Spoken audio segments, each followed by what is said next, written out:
It's time to set the record queer. Tetris is learned from the ceiling down.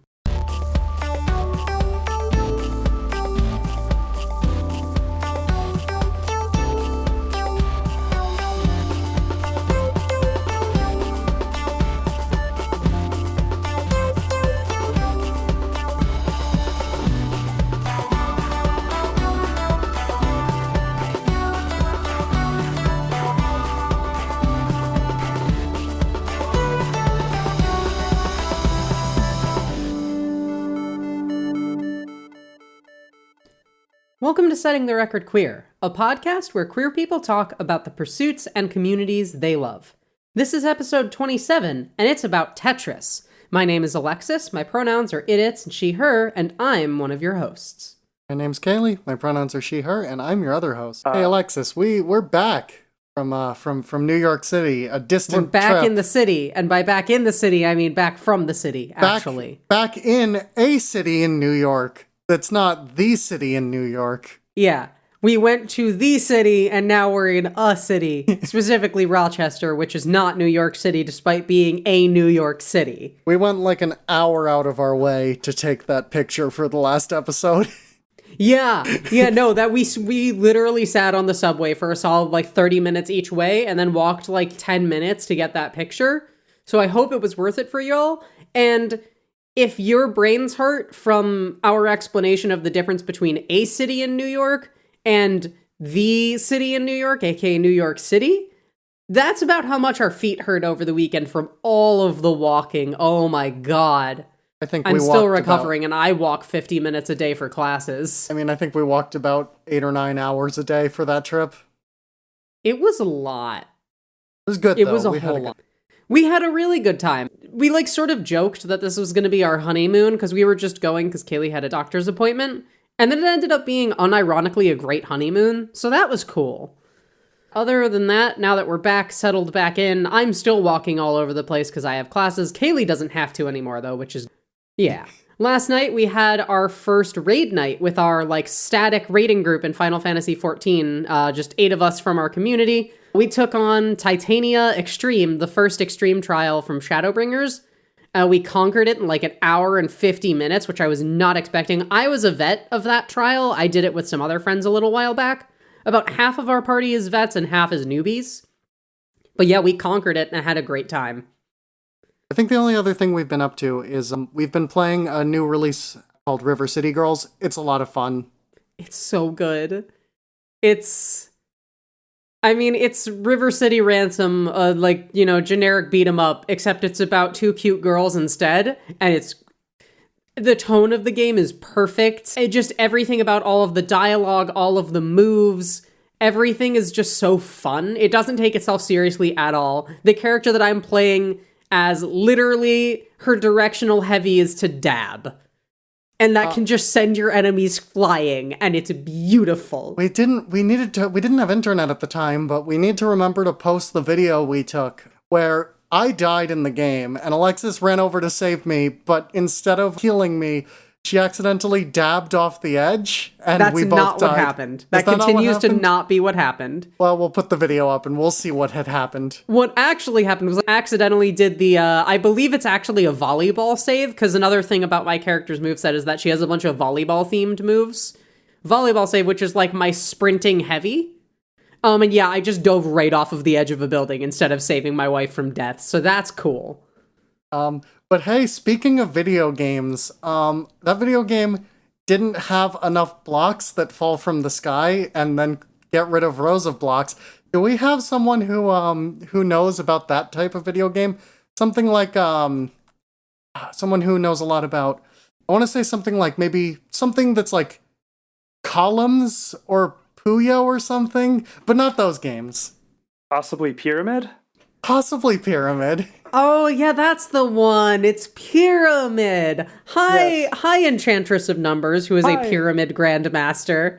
Hi, I'm Enchantress of Numbers. My pronouns are she, her. You can also call me Eon for short.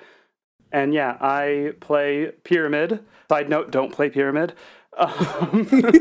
And I also am a Grandmaster at Tetris. What's Tetris? Tetris is just a ripoff of Pyramid. Oh, that makes sense. You can tell from the name, honestly. Right? It just sounds like it would be worse Pyramid. And by worse, I mean worse than a 0, which sets it back up to being really good. Yeah, it underflowed back to being amazing. Yeah. Eon is a longtime friend of Kaylee and I. We've been looking forward to doing this episode for a while, so this should be fun. Agreed. So, as a little fun fact, before we get started, I'm the only person in this call who is in fact not a Tetris Grandmaster. Ha, nerd. I got close, but I never quite crossed that threshold. I'm just going to go out on a limb and say this is probably the podcast with the most Tetris Grandmasters on it that's been recorded. Yeah, that seems about right, unless like Kevin and Aperture, who are both high-level Grandmasters, were on a podcast at some point, in which case we'd tie them. Right. Or maybe like that whole group recorded a podcast at some point. I think before we go down the hole of asking questions, can you give us a brief overview of the game of Tetris for, I'm sure, the one person who doesn't know? And how do you become a Grandmaster in Tetris? Sure. So one of those questions is short and simple. The other one is a bit longer. But Tetris is a game was created by Alexei Pajitnov in Russia in the mid-1980s. And basically it's falling block puzzle. So you've got a well that's typically 10 columns wide by 20 columns tall. And some versions will track rows above the 20th row. But the whole idea is you get pieces that fall into the well that are made up of 4 blocks. Those 4 blocks are connected to each other either horizontally or vertically. And so it turns out there are 7 unique pieces that you can do that with. And then the goal is to fill up entire rows of 10 blocks. And then once those are filled, they are removed from the playing field and you get points, or it's called, you get lines for clearing that. And so you can become a Grandmaster if you play the specific series of games called Tetris the Grandmaster, which were arcade games released by Arika in Japan.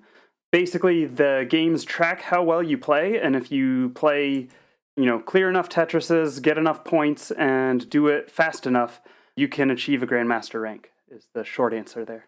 Let's talk about your history with Tetris. What Tetris experience did you have before getting into Tetris the Grandmaster?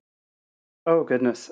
It's really difficult to remember a time that I wasn't playing Tetris because the Game Boy came out when I was about 4. Don't do the math on my age. And my dad bought the Game Boy because he was going on a fishing trip up in Canada and he wanted something to keep entertained. But you may remember the original Game Boy pack-in title was Tetris.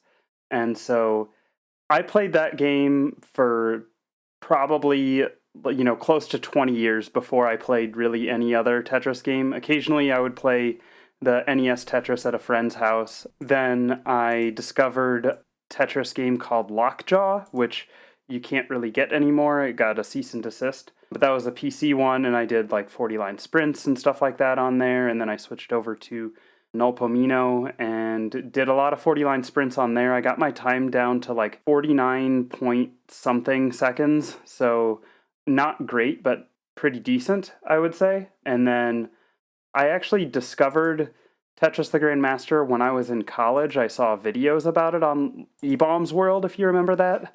The Japan Tetris Finals video where the guy's playing the, I think that was the Death Mode one. I don't think that was the Invisible Tetris one. But regardless, I saw that then and really wanted to learn how to play that game, but my Google Foo was weak and I didn't know how to get it. So it would be another 7 years or more before I actually figured out how to get TGM. Just for the listeners, can you quickly describe what a 40-line sprint is? Yeah, so a 40-line sprint is a common single-player game mode in modern guideline Tetris. Basically, the whole idea is to just clear 40 lines as quickly as possible. And there are some people who are ridiculously good at it. If you play, I think in Nulpomino, you can do different settings as far as what your line clear delay is and, all these different things. And so basically anything goes for what those settings are, just so that it's comfortable for you. And like, yeah, there's Microblizz, I think, is still the world record holder at it. And his time is under 20 seconds. It's ridiculous. That seems pretty fast. Also, as additional clarification, Guideline is one of many Tetris rule sets in governing how the pieces rotate and interact with each other and stuff like that. Yes, and TGM, the Tetris I play, uses the Arika rotation system, which is quite different from modern Guideline Tetris. Yes. Quite better. Strong agree. All right, well, let's move on from there now that we've sort of covered the fundamental difference with TGM. The fundamental difference with TGM, I'm going to say that without covering my mouth this time. Why don't we talk about your history with TGM and how, that has been a thing for you for years and years and years and years now? Yes, so there was a series of videos that was released by Awesome Game Replays that was on TGM. It had Kevin DDR, Aperture Grills, Kitaru, and Color Thief on it, I believe. And they played through the entire series, and it was amazing, and their explanations were wonderful, and you should definitely check those out if you get the chance. But it was, after seeing that, was how I learned enough information to figure out how to find TGM. And so I found a listing for a TGM board on eBay, and I bought it, and which at the time it was $200 including shipping, which you would be very lucky to find it that cheap now. Yeah, I paid about double that. But then I had to figure out all of the arcade equipment that I needed to buy to actually be able to play the arcade game. And so, it was early 2015 when I bought the board, but it wasn't until about April or May in 2015 that I actually was able to play the game. And I've been playing it ever since. After I got GM on TGM1, which I did in about 5.5 months, I bought TGM2, TAP as we call it, because the full title is Tetris the Absolute the Grandmaster 2 Plus. It's a real word salad, but we generally abbreviate it to either TGM2 Plus or TAP. I got that, and I still don't have GM on it, but I am working towards getting GM in both the Master Mode and the Death Mode. And then at some point along the way, I also acquired a Taito Type X, which is basically, it's an embedded XP computer system, and it takes hard drives that have the games on them, and it's what TGM3, or Tetris the Grandmaster 3, Terror Instinct, is released on. So I have that one as well, but I haven't actually played it very much because I've really been focusing on TGM2. So what has drawn you to stick to TGM? And more broadly, I guess, what makes a Tetris game good in your opinion? Because there's so many in the series, and yet they're all different. Yeah, so I'm really drawn to single-player challenge games in a lot of ways. So the big thing with modern Guideline Tetris is it's very much about versus play is where modern Guideline, in my opinion, really shines. And that's just not something that's been interesting to me. So when it comes to a good single-player Tetris experience, it needs to be challenging, it needs to be fun, it needs to be rewarding, and it needs to have a high skill ceiling. And TGM really hits the mark on all of those points. Basically, they give you the tools to play well and to deal with whatever situation is thrown at you, and then it also expects you to play really well and stack really cleanly and play really fast. So to put it in perspective a little bit, I guess, in TGM1, the upper bound for the time limit to get a Grandmaster is 13.5 minutes. The world record is 8 minutes and I can't remember. It's 8 minutes and 40 some seconds, I think. I can't remember exactly. But it's significantly under 9 minutes. And my best is about 10 minutes and 29 seconds. So I've improved a lot from my first GM, which was about 12.5 minutes. But there's still a big gap between me and the top players. So watching you play is ridiculous on its own, but watching someone like Kevin DDR play is like also ridiculous. Kevin Yes. DDR being pretty much, I think, unquestionably the best Western TGM player. And Yeah. even his skills pale in comparison to the best Japanese players of the game. The skill ceiling is absurd. Yes. It's incredible. And like, I've learned so much from watching people like Kevin DDR and a lot of the Japanese players and, other Western GMs who are just amazing. So, you've talked a little bit about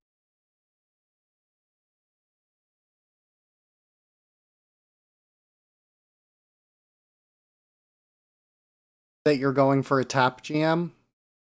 What other TGM goals do you have in mind? So basically, I would like to get a Grandmaster in every one of the games, in all of the game modes that have them. Some of them don't track GM though. So like, for example, in TGM2, there's like the TGM Plus game mode.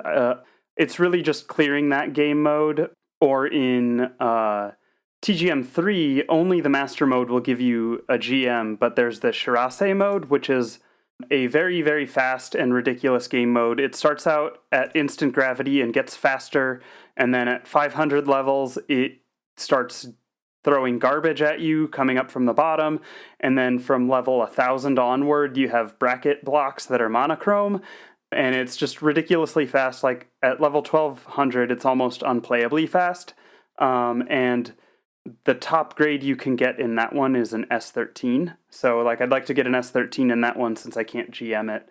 I'd also like to improve my times in all of the modes that I do have a GM in. So basically whenever I, do anything competitive, I want to put up good times or good scores that I can be proud of and happy with, Makes perfect sense. Yeah. So I think it's clear you've mentioned the high skill ceiling as something that's important to you in Tetris, and I think that's something that no matter what Tetris you're playing comes up. So can you give us sort of a basic overview of what are the sort of techniques and ideas and things you need to work on and think about to go from playing Tetris to playing Tetris well? Sure. And obviously there's far more to this than can be covered in one podcast episode. Right. But just sort of the basics of what separates a Tetris player from a good Tetris player. Yeah, so stacking is super important. Like, you want to be able to stack cleanly and without making holes unless, sometimes there are reasons that you might make a hole or make an overhang, but then the intention is to make it, whereas if you watch someone who's not very skilled, easily get themselves into a situation where there's almost no piece that is, or there'll be very few pieces that the stack can accommodate. So you want to stack such that the stack can accommodate whatever piece is thrown at you. And then in TGM, you really want to be stacking for Tetrises because the way the game is, it really rewards Tetrises.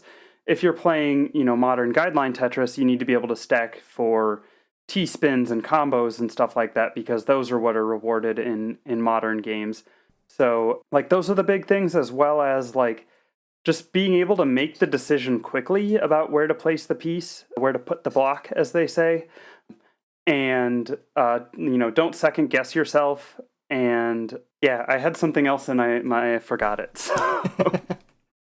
You've mentioned rotation systems. Yes. So can you give kind of a basic, what are the major differences between rotation systems and how that comes into play? Sure. So if you look at a game like NES Tetris, this is a game that doesn't have any what we call wall kicks. And so what a wall kick is when a piece, if you were to rotate it, that would cause it to intersect with either the wall or the stack that's already there. Then if there are no wall kicks at all, then it just doesn't let you do the rotation. But games like TGM will allow wall kicks of one space in either direction, left or right. And so you try to rotate and it can't, so it tries to shift the piece over to the right one and do the rotation. or shift it to the left one and do the rotation. So it will go through those two steps, and if all 3 of those fail, then it won't let the piece rotate. There's also some things about how the eyepiece rotates in particular. In TGM, the eyepiece rotates off of right of center, so it's right biased, as we say. Both the wall kicks go to the right first, and the eyepiece rotates right of center. So that's why most TGM players will stack with the Tetris well on the right side. The eyepiece rotates where when it's vertical, the bottom is 2 rows lower than when it's horizontal, which is different from, say, like in Guideline Tetris. It does still do a thing kind of like that, but it will kick the piece vertically to let you rotate that eyepiece no matter what. And TGM is notorious for new players not understanding how to rotate the eyepiece, and so they'll get into situations where the stack isn't formed to accommodate that eye rotation, and then they can't rotate it into their Tetris well, and they end up blocking it and getting really frustrated. It's not an easy game. No. I mean, I think the fact that there are not that many Grandmasters relative to the number of people who've played Tetris speaks to that, but... Yeah, that's true, but also, like, especially in TGM1, it's a game where the general consensus among the community is that basically anyone can achieve a GM at it if they put in the time and practice and effort, usually within 1 to 2 years.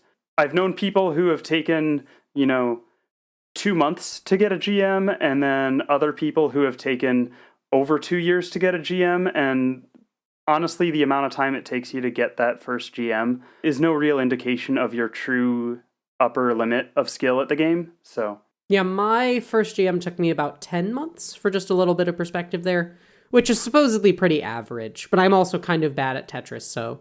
I spent 8 months playing, got up to an S7, so... I mean, you were very close. I was. I don't know why I stopped. I was really close. You should go back to it. I should, but now I have to derust, and that's a whole thing. That's fair. I just started playing a different Tetris game instead. I started playing Giant Tetris at the local Museum of Play. Yeah, but you got to It's a play better game. It's not, but it's really fun. But you got to pay that for free. If I want to pay, I need to pay $16 to get into the museum, and then 25 cents per play. I was playing for free, which is the only reason I was able to spend all summer playing. Because for context, I had an internship at the museum, and so I spent my lunch breaks playing Tetris instead of eating. Not healthy. Likes Don't eating recommend more than that. Tetris. I don't think anyone does. But Eon, in addition to being a cool Tetris player, you also collect Tetris and you different Tetris things, and you got into earlier a few of the different TGM boards you have. But why don't you tell us a little more about your overall Tetris collection? Okay, yeah, so I just sort of realized, like, oh, I've got a lot of Tetris games. Maybe I should collect these. So I've got somewhere, I don't know exactly, but somewhere in the neighborhood of 25 unique Tetris games. I've got some duplicates in there, like the Game Boy Tetris cart. I have 2 US carts and 1 Japan cart. There's the Famicom Tetris, which is different from the NES Tetris. Often referred to as BPS Tetris because Bulletproof Software is the company that made it. And it's not a good game, but somehow I have 2 copies of it. And I've got some really interesting games in there too. Like there's probably my favorite one that I haven't yet shared on stream because of issues with capturing it, is a game called Final Tetris, and it is an unlicensed Korean Tetris fighting game. And so it's wonderful. It's kind of like Tetris Battle Gaiden, which is a Super Famicom game that I have, but it's different and a whole nother level of jank. The computer's very cheap, especially like when you get to the final round. So trying to think what other cool games I've got. I have most of them that are obscure are Japan-only releases, and I don't remember all of them that I've got, but yeah, I've got a lot. Well, of course you have Tetris with Cardcaptor Sakura. I do have that one, and that's one worth talking about here too, because that's a game that's made by Arika, and they the developers of Tetris the Grandmaster, and so the rotation system used in Cardcaptor Sakura Tetris is the same that's used in TGM, although it's a twist on the game where instead of going for a high score or whatever, there are gems in the play field that are like round orb-shaped pieces, and you have to clear all of the lines that contain orbs to clear the level, and then it's 18 different puzzles that you have to do to complete the game. And it's actually an extension of, or basically taking the concepts of a Sega arcade Tetris game called Flashpoint, and then turning it into a standalone PlayStation game. As I understand it, Arika wanted to port TGM to the PlayStation, but they couldn't get the license for that, and they happened to have the Cardcaptor Sakura license, and so they just decided, well, we'll make a Tetris game with that instead. Honestly, it's a great game, and I'm really glad they did. Yes. It has, like, gorgeous, like, Cardcaptor Sakura art during and between every stage. It's one of my favorite games. I also own a copy of it, and it's great. It's legitimately an amazing Tetris game. It's also the cutest Tetris game you'll see. That is true. That is definitely true. And true to Arika, the company that made Tetris the Grandmaster fashion, the normal difficulty in Tetris Cardcaptor Sakura is really hard. I don't know if it's the cutest game. I mean, you mentioned Final Tetris, so I went to Google it, and now I have a video up of an old man Tetris fighting a dog. Oh yeah, Jin Dog is really good. There's also unlicensed Michael Jackson that you can pick as your character. I would have been more confused if it was licensed Michael Jackson. Like, he was just like, yes, this is what I want to give my image to. So I think it's clear that you have and play a lot of Tetris games. Some of these more than others, obviously, like TGM is your main focus. But do you think having and understanding and at least spending some time playing each of these different Tetris games makes you better at TGM? I'm not sure how much the other games translate into improving my TGM. I think the bigger thing is just the general stacking principles that you learn from playing a lot of TGM tends to make you better at other Tetris games. So probably, I guess, if I played a bunch of other Tetris games a lot, that would, the general stacking rules there would help me at TGM. So I think that maybe helped me when I first started out in TGM, but then I've grown so much more as a Tetris player since playing TGM that I don't know what there is else to learn from the other games at this point. Yeah, I mean, that was the opposite of what I was expecting from that question, but it's a good answer. So this is sort of a funny question for me to ask, given, again, that I am also a Tetris Grandmaster, but what sort of Tetris and TGM community is there out there? Yeah, so it's a pretty good community online. The Tetris Concept is the website, tetrisconcept.net, where there's our forums and track the leaderboards and everything. And so lots of TGM players hang out there and discuss things. That's where I figured out all the stuff that I needed to own in order to actually play TGM, where I learned, talking to other people, I learned a lot about good stacking and different things. There's a larger Tetris community that's not just TGM, and so like there's the classic Tetris, which is more centered around NES Tetris. That also has a good hold at Tetris Concept.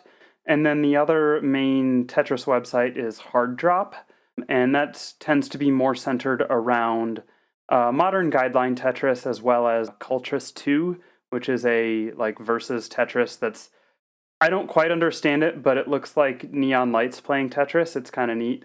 Obviously, TGM being originally released in Japan, the Japanese community is much larger, and so there's an arcade in Tokyo that has monthly tournaments for TGM1 where you have to be a Grandmaster in order to even participate in the tournament. So You'd probably lose immediately if you weren't anyway. yeah, it's a really cool format the way they do it though.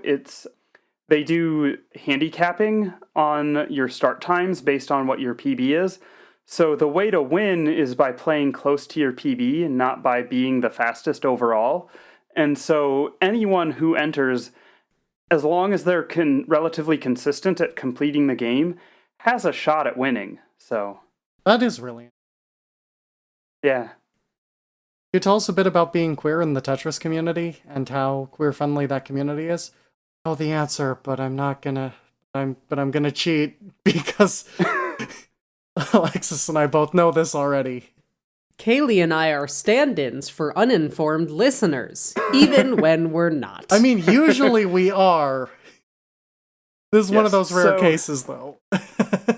Yeah, so in general, it's been very accepting and wonderful. Like, there's a Discord community that I'm in just for TGM, and like everyone there is super great. There is a larger Tetris Discord. Had some run-ins with some people on that Discord. Not gonna like name names or throw anyone under the bus, but you know, there's always some people who are not great, but overall the community does a good job at, you know, handling that well, and I've been able to avoid the people who have been problematic and awful to me. So well, that second part is good. Yes. Yeah. So I mean, it's I guess the only other really community that I'm heavily involved in is like the NES speedrunning community, and I can only really compare it to that, and they're, you know, both really great communities for being queer in. Like, I know there's a lot of queer people who play Tetris apparently. And like, look, I mean, the blocks are rainbow, so like yes. Tetris says gay rights. Exactly. Well, and there was like an explosion after my first GDQ event that I played Tetris at, where then like it just seemed like every trans girl was playing TGM. Hey, that's me. I mean, I think did I start before that explosion? You were right at on the forefront of that explosion, I think. Yeah, I was, because I remember at SGDQ 2016 being really excited to get to meet all of the TGM people and having all of them sign my Game Boy Tetris cart. Yes. And then I eventually started playing the game and grew to consider them friends and stuff like that. But anyways. Yeah, basically what we're saying is I'm just like a generic normie who follows the trends. What you're saying is that speedrunning is a topic that hasn't been on this podcast for too long, and we definitely need to get to it again. Ah, God, no. We've only done it twice. Anyways, if someone is looking to get started in Tetris or in TGM, or maybe even in Tetris collecting, I guess all three even. Yeah. How can they get started? What resources should they look to? What tools and programs and games should they start with? Sure, yeah. So it really depends what kind of Tetris you're wanting to play. On Reddit, there's the Tetris subreddit. That's generally like a decent place, and it's got links to some other communities and stuff on there. I know a lot of Reddit is not great, but at least the Tetris subreddit is pretty good. And then like if you're looking to get into TGM specifically or NES Tetris, then Tetris Concept would really be the place I'd recommend. If you're looking to get into modern guideline Tetris, things like Tetris 99, things like Puyo Puyo Tetris, or the Tetris Effect, you know, those games, then probably like Hard Drop would be the place to check out. And so, you know, the newer Tetris games like, you know, the Tetris Effect, Puyo Puyo Tetris, and Tetris 99 are great for starting out in guideline Tetris. If you're looking to get started in TGM, there are a couple of community programs out there. Shiromino is probably the most accurate one to pick up, and that's online that you can just find. You don't have to spend, you know, literally thousands of dollars to get arcade equipment to be able to play like I did. But really just, you know, that's where I would start, and then, you know, those communities are going to be really helpful. And like if you find people who stream those games. Basically, people who play Tetris tend to like to talk about Tetris. So if you find people who are playing it, they'll often be really happy to explain why they do certain things, or, the ways they learned to get good at the game and stuff like that. So I'm always really happy to talk to people about it.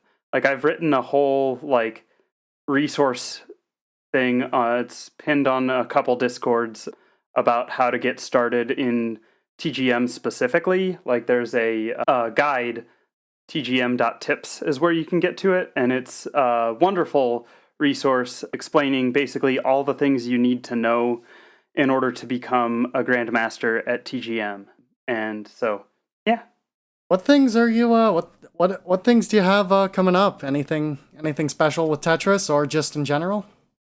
So, coming up soon in October is the Classic Tetris World Championship, generally focused around NES Tetris, but that's probably the biggest event in Tetris that people know about. I would love to be able to go and compete and stuff, but I'm just not very good at NES Tetris. So other than that, at GDQ events, there tends to be informal meetups there where people who play TGM will bring their boards and will stack a lot of blocks. That's really about it, other than, sometimes I'll try to submit TGM to other, smaller marathons to be able to show it off and stuff like that. But yeah, if you ever come across me at an event and you want to play TGM, if I have it with me, I'd be more than happy to let you try it. So I guess one other thing, it's somewhat of an open secret. I've lost track of all the people that I've told about this project, so I'm just going to announce it here. World's first. Yes, so I've started working on it. I don't have a release date or anything like that, but I plan on making a video companion to the TGM guide. So it'll be small bite-sized videos that'll be edited, produced content for YouTube that would be meant to supplement the information within the TGM guide. So hopefully I can get that out in the near-ish future, and that will be useful to people. So yeah, definitely take a look at all of those resources. Tetris is fun. Everyone with a microphone right now being recorded for this episode of the podcast can confirm that. I don't know. I thought Tetris was work. No, Tetris is But with that, let's move on to our performance showcase. So, in addition to being a very multi-talented Tetris Grandmaster with pretty good times across several games, including, but not limited to, the TGM games, I think Eon's probably greatest claim to fame was being the first Western player to achieve Rev Mode GM, Rev standing for Reverse Mode. And essentially what Reverse Mode, it's a thing you can do in TGM 1, and what it does is it flips the playing field 180 degrees, so the blocks are falling up and stacking at the top of the screen, and then right becomes left and left becomes right. And it is let me tell you from personal experience, it is mind-bending. It's the same game in theory, but it's not.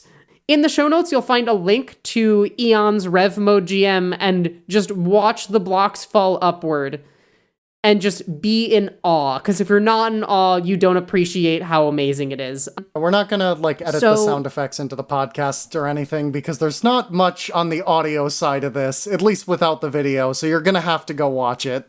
So Eon, why don't you take us through kind of how you learned to play Rev Mode and what sort of work you had to put in to literally wrap your brain around it? Yeah, so in process of going from being a Tetris blocks falling down kind of Tetris player to a Tetris blocks falling up kind of Tetris player. Yeah, so honestly, I think that learning to play Rev Mode Tetris is the closest thing that I'll ever be able to do to relearning how to play Tetris, because it literally flips everything up on its head. And so even though intellectually it's the same thing, in practice trying to do that is very, very different. And so I sort of got started playing Rev Mode when I was practicing and getting ready for Summer Games Done Quick 2016. I was playing a ton of TGM, the normal game mode, and sometimes I just want to like clear my head, and so I throw in the Rev Mode code and play a game or two of Rev Mode. And at one point I finally I got an S3 game that survived close to level 500, and it was like, whoa, I'm actually like doing this. This isn't just like some weird random thing. Like, I'm actually playing it pretty okay.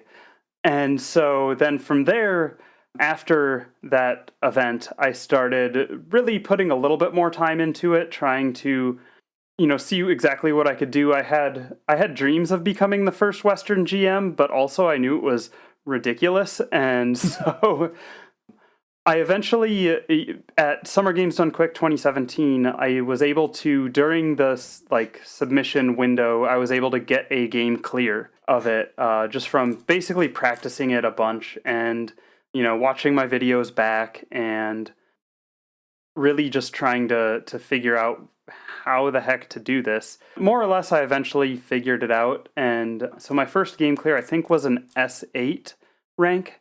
And then so we submitted it, or I submitted it along with TGM to the 2017 SGDQ, and then practiced it a bunch because it got accepted as a bonus.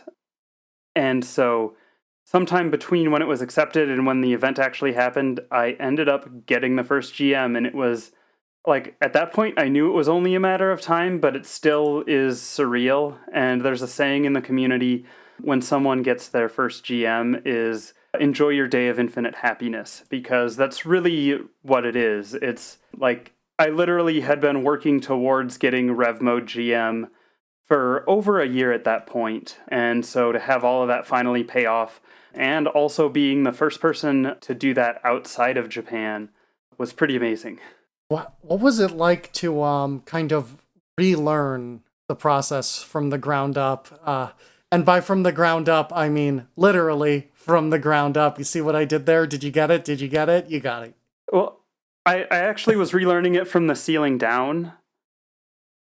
But anyway, so yeah, because it's not just a reflection of, flipping the field upside down, it's rotating it 180 degrees. If you remember earlier, I talked about how TGM is right side biased. Well, because you rotated the playing field 180 degrees, that makes it now left side biased. So I had to learn not only to stack the blocks at the top, but also stack at the top with the Tetris well on the left side. And there's some other little interesting things where you don't really realize it, but when you're playing Tetris, the way, at least my brain tends to analyze the stack is I look at the top of the playfield, like the outline of the playfield, and my brain is comparing it to the bottom outline of the piece that I've got to figure out where to place the piece. But when you flip it, you're looking at the bottom of the stack and the top of the piece that you want to place and trying to match those up. And sometimes I would forget that I needed to be considering the shape of the top of the active piece. And so that would cause me to try to play it, particularly S's and Z's. I would try to play those in places where I really needed the other one to fit because of that. And so really it just took a lot of repetition and a lot of practice to untrain myself on that. The other thing that I had to untrain is with the joystick up, it tends to be a safe, like as you play TGM, you learn that up is a safe direction on the joystick. And so like in TGM2 and TGM3, up will instantly drop the piece to the bottom, but it won't lock down. So even when you're at 20G, you can go through the up direction if you're, shifting the piece all the way over to one side and then tapping it back. Going through up to is safe. But if you're doing that in Rev Mode, up is what locks the piece into the stack. And so I couldn't throw the piece over to one side and tap it back because I was very often going through up, and so I'd slam it to the side and then lock it before trying to shift it. And so that was a really big thing to unlearn with how I was actually using the joystick. So yeah, you spent all of this time, you completely rework both your mental processes and muscle memory, and you finally get it. You get your day of infinite happiness, but upside down this time, which hopefully didn't make it a day of infinite sadness. No, it was still, it was even more happy, I think, than my first regular GM. And you can now forever call yourself the first Western Rev Mode GM. And that is, when you have the world record in something, that's something that can be taken away from you. But when you are the first to do it, that's yours forever. That is a title that can never be taken away from you. So clearly that's pretty cool. Yes, that's fair. With time travel. Yeah. Suddenly this episode becomes Kaylee rambling about time travel theory.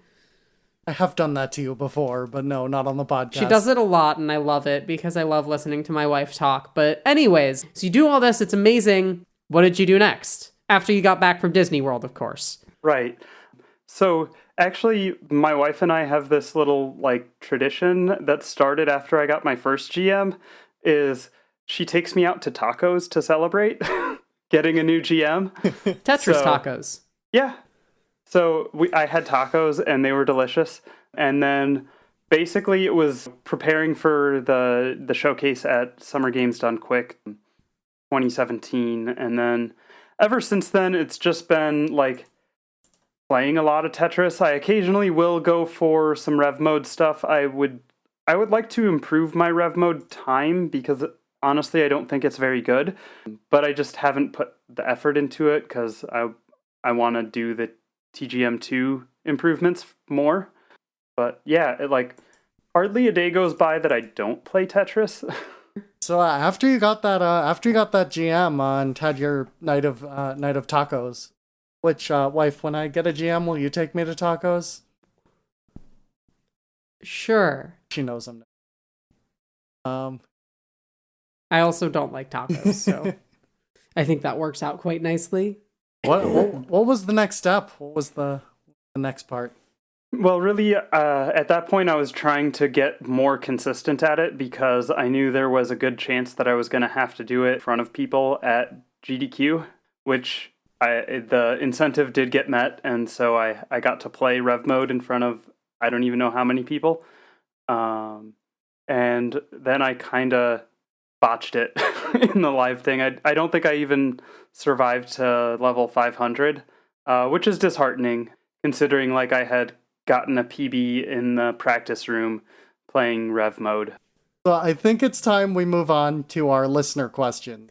Now, something that you may or may not know, which you do know, Eon, because we said it before the episode started, but which you don't know totally, is that this episode, we've actually gotten the most total listener questions we have ever gotten. We got a bunch in Discord. We got a lot on Twitter. We got a lot. So we did have to kind of thin them down to only some of them. More so than we usually have to do that. Hey, if you ever have a question for a future guest, or for us, you can ask it at settingtherecordqueer@gmail.com. You can ask it on Twitter at STRQueercast, or you can ask it in our Discord, which you can access by going to bit.ly/STRQcord. Our first question comes from Red Rollins Yum on Twitter. What advice could you give to an intermediate level Tetris player looking to get better at their Tetris skills? Yeah, that's a great question, and one I get a lot, actually. The biggest things are, since I'm going to try to answer this somewhat generally, because I don't know what type of Tetris they play, so practicing a lot is important, specifically paying attention to how you're stacking. You want to stack such that your stack can accommodate whatever piece is going to come your way. And so one thing that can really help with that is if you're able to record your own games and watch them back, that can really be helpful to spotting this is where the game really went south, or it would have been a lot better if I played this one piece over in this other column, or something like that. Watching your own games back is really good. If there are people who stream or YouTube videos of people playing the same kind of Tetris that you play, watching those can be very good. But more than just watching them, I recommend engaging and being active in it, where trying to predict where the player is going to place the piece. And then think about when your prediction doesn't match with what the player played, try to figure out why that is, why the player played. Maybe it was a misdrop and you shouldn't do what they did there. Or maybe they had some insight that you didn't have.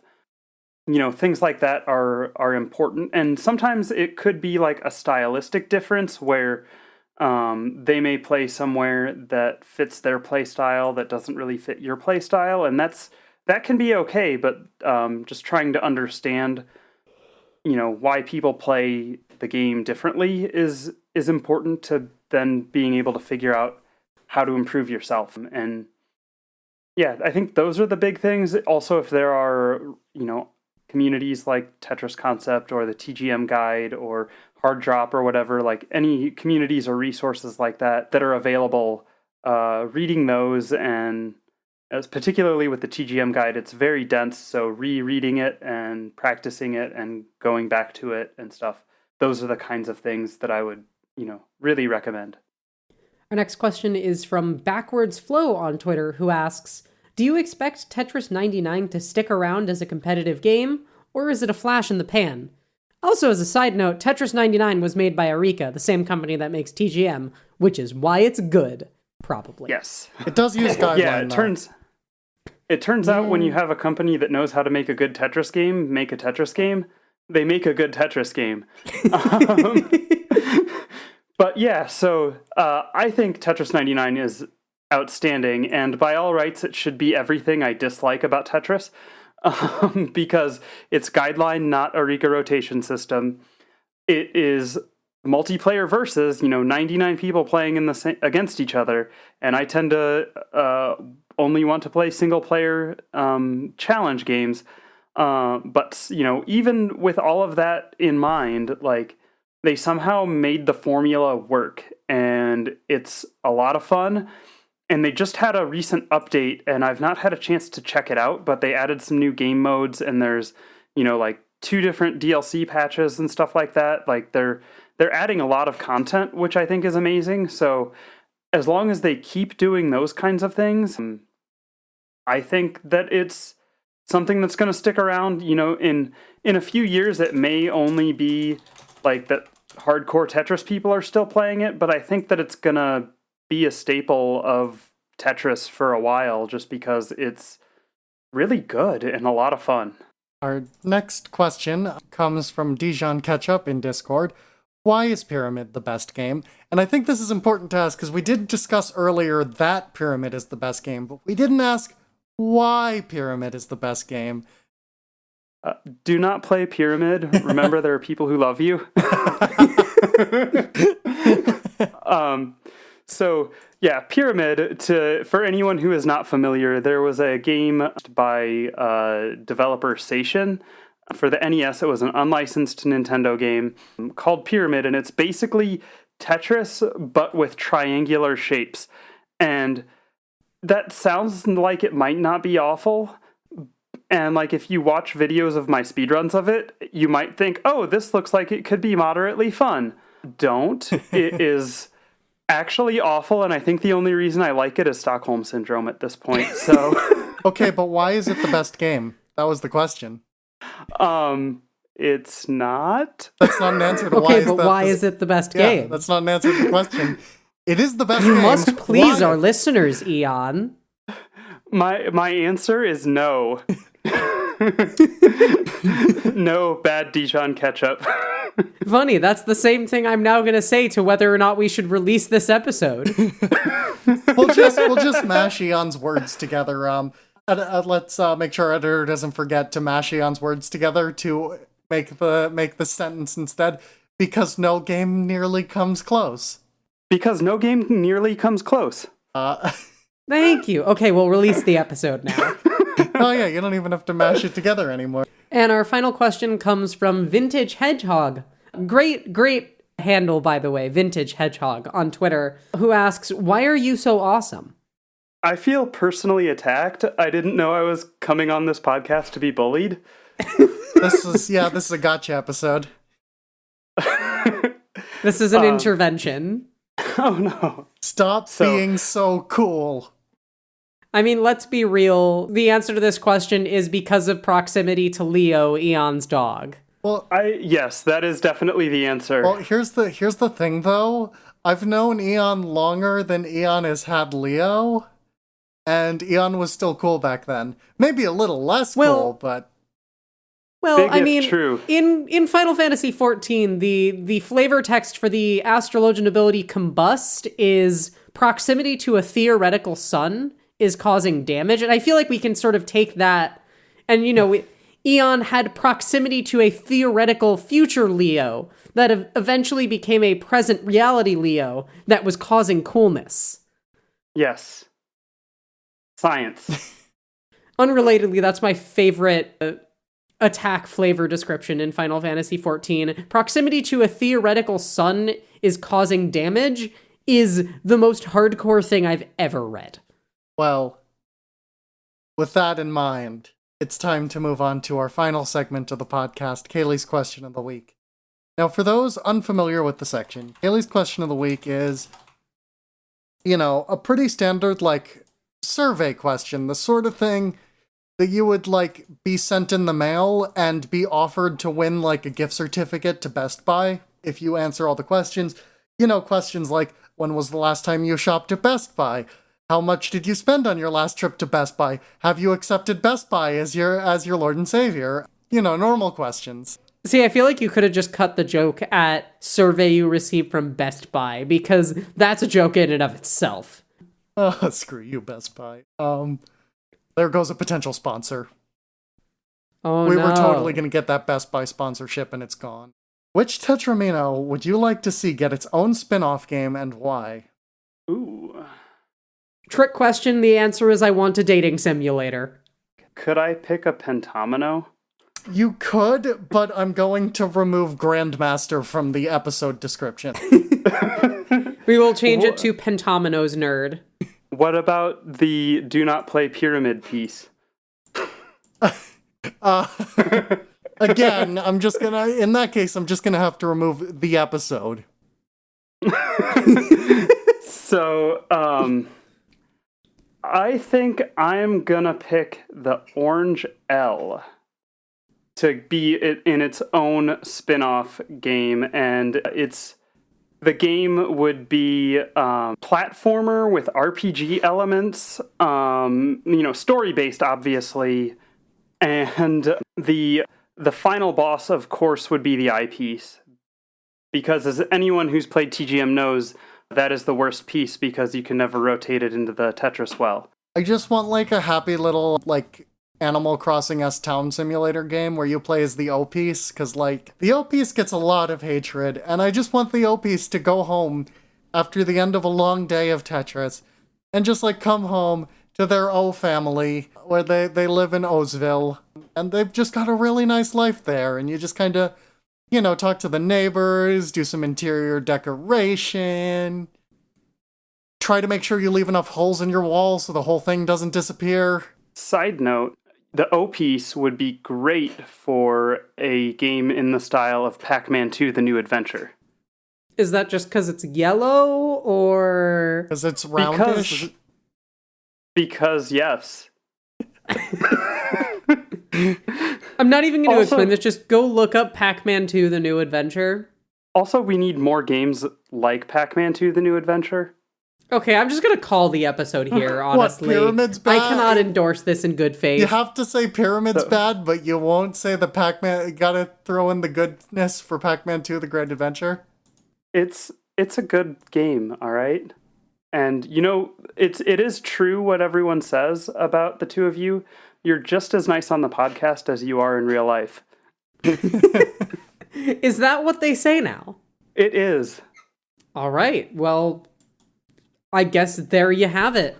I don't really know how to follow that up. You have it there. There you have it. Leon, do you have... There it have. Leon, do you have anything you would like to tell people to go look at? Oh, wait, before we do that, you should give us your answer to Kaylee's question of the week, and we'll feature our favorite answer to the question on the next episode of the podcast, just as a reminder. Yeah, so I am on Twitter at EON_tweets. It turns out EnchantressOfNumbers was too long for an @ on Twitter. But then I am on Twitch at EnchantressOfNumbers and YouTube also at EnchantressOfNumbers. So I do the things. I make bad jokes on Twitter and I play the video games on Twitch and upload things to YouTube. Yeah, so be sure to check out all of Eon's stuff. Go watch Eon on Twitch. Go check out all of the Tetris resources that we mentioned earlier in the podcast. They'll all be in the show notes. And as well, you can support this podcast on Patreon if you over at patreon.com/settingtherecordqueer. Our patrons can get early guest reveals, access to a special patrons-only Discord channel, high quality or early episode releases, and even special thanks on the podcast. To thank our $25 and up patrons, Jane, who you can find on Twitter as at callmecadejo, that's at callmecadejo, and American Choir Boy, who you can find on Twitch as American Choir Boy. Otherwise, if you liked this podcast, please subscribe or leave a review on your podcast platform of choice. Tell a friend about us, recommend us on Twitter, or whatever other social media you have. You can find us on Twitter at strqueercast, or get in contact with us via email, settingtherecordqueer@gmail.com, or come hang out in our community Discord, where you can be with other Setting the Record Queer listeners, us hosts, and even some of our guests and technical production people who have decided to grace us with their presence over at bit.ly/strqcord, all lowercase. While you're in any of those places, ask questions for us or for our guests, or give us feedback for the podcast. Maybe you have a cool idea for who or what could be on this podcast, or think you would be a good fit for this podcast. Please reach out to us. We're always looking for new ideas. The art for this podcast was designed by Cubotic. That's at QBTIC on Twitter, or Cobot, QOBOT.tumblr.com. The theme music and production for this podcast is by Thrill Me Music, and you can find more information about her work at thrillmemusic.squarespace.com. Kaylee, where can our listeners find you? People can find me on Twitter at witcheshex, that's WITCHS Hex, or on Twitch at the same name but with an underscore between witches and hex. You can also follow SoulSync's development at SoulSync Game, that's SOULSYNC Game on Twitter. Yeah, I should be streaming to Twitch again soon because I'm in a running marathon next month and I need to practice. And you can find me on Twitter and Twitch as Double Gear SYS, as in Double Gear System. We've been streaming again lately. Every Saturday night, you can watch us do the raids that we just talked about. So if you want to see a bunch of really cute, like, cat girls and dragon girls and tall girls, the three kinds of girl, obviously, dressed in the aesthetics of Nier Automata, take on really, really hard boss fights, you can do so 6 to 10 p.m. on Saturdays. Otherwise, I stream sometimes, mostly playing Final Fantasy XIV, sometimes not. It was Double Gear SYS. Our favorite answer to last week's Kaylee's question of the week, which was, if you could restore a photo so well that you could enter into its world like in Mario 64, which one would you pick? Was from Amelia in Discord, who said, probably the photo I'd want restored to Mario 64 levels of clarity and realism is one of my pics from a study abroad trip I took in Paris, so I can commune with my pretentious artsy side whenever I feel like I need to. Our next episode is going to be about burlesque, so we'll see you in 2 weeks for that. Thank you all so much for listening, and we will see you then. Bye!